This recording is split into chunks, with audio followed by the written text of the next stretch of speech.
In the Sermon on the Mount, Jesus says, "Blessed are the peacemakers, for they will be called children of God." Peacemakers are only needed because there is a great deal of conflict in our world, from workplace friction to marital strife to hyperpartisanship.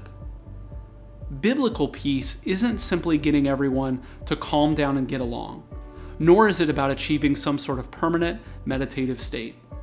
Being a peacemaker takes courage and strength. It takes self-sacrifice and commitment.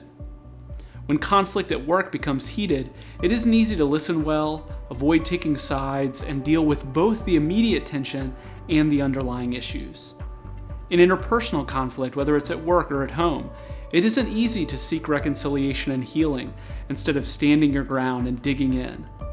Sometimes peacemaking looks like letting things go, but sometimes peacemaking means initiating further conversations, knowing they'll be painful, so that you can get to the root issues. In our political and social climate, where we're convinced that our side is right and the other side is dead wrong, it isn't easy to see the good in others, to treat them with respect, to try to understand their perspectives, even when you disagree. Mocking the other side is easy, but seeking peace is much more difficult.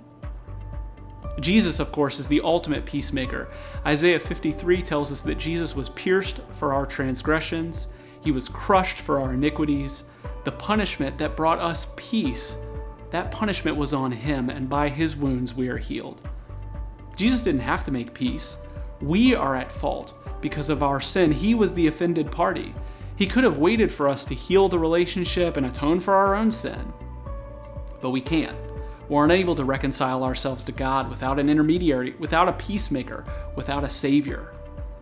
Without Jesus stepping into brokenness and conflict that he didn't create, peace between us and God would never have been possible, and we would be without hope.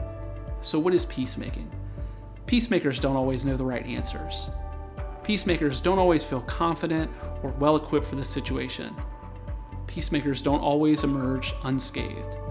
But peacemakers look for opportunities to serve, to forgive, to reconcile, because that's what Jesus did, and that's what he's commanded us to do as well. The book of James says, "Peacemakers who sow in peace reap a harvest of righteousness."